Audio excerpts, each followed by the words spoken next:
오늘부터 이틀간 올해 첫 미국 연방공개시장위원회 정례회의를 앞두고 있습니다.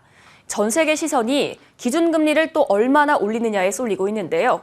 자세한 내용은 취재기자와 함께 이야기 나눠보겠습니다. 금융부 김다솔 기자 나와 있습니다. 안녕하세요. 안녕하세요.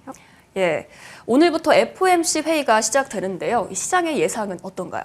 네, 연준이 새해 첫 FOMC 회의에서 기준금리 인상폭을 결정하는데요. 일단 시장은 0.25%포인트 인상인 베이비 스텝을 예상하고 있습니다.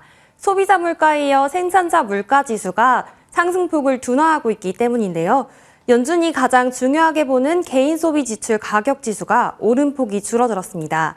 11월 전년 대비 PCE 가격 지수 상승률은 5.5%였지만 지난달 5%로 낮아졌습니다. 상승폭은 15개월 만에 최저치입니다. 에너지와 식료품을 제외한 물가 지수인 근원 PCE 가격 지수는 4.4% 올랐습니다. 14개월 만에 가장 작은 상승폭으로 물가 상방 압력이 점차 사그라들고 있다는 해석이 나옵니다.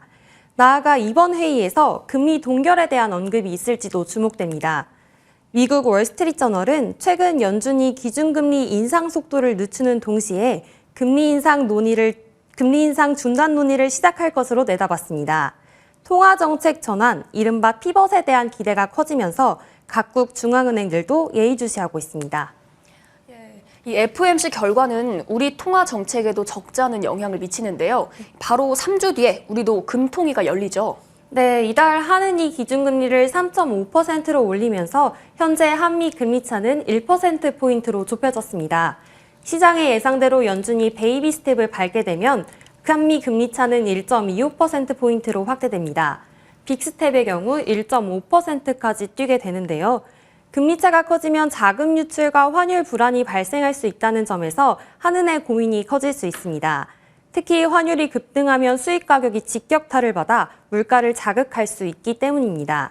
다만 최근 국내 물가 상승세가 둔화되면서 시장은 2월 금융통화위원회에서 한은이 금리를 동결할 가능성에 힘을 싣고 있습니다.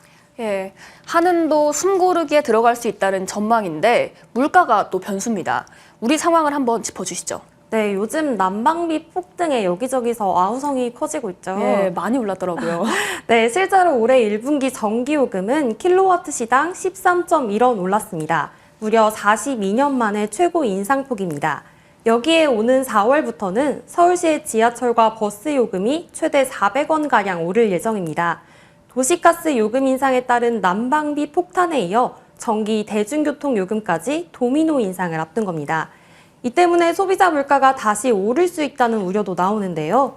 다음 달 2일에는 1월 소비자 물가 상승률이 발표됩니다. 지난해 12월엔 5%였는데 이게 유지될지가 최대 관심사입니다. 일단 정부와 한은이 상고하저, 즉 1분기에 5%대, 2분기 4%대, 하반기 3%대로 점차 낮아질 것으로 보고 있지만 물가 경로를 예측하기 어려운 상황입니다. 예, 조만간 1월 물가 상승률이 발표될 텐데 일단 지켜봐야 할 것 같고요. 그렇다면 최종금리 전망 어떻습니까? 네, 이창용 한국은행 총리는 지난 금융통화위원회에서 최종금리를 향후 3개월 내 금리 정점이라고 정의했었는데요. 당시 이 총재는 금통위원회 최종금리에 대한 의견이 팽팽히 맞서고 있다고 말했습니다. 직접 한번 들어보시죠.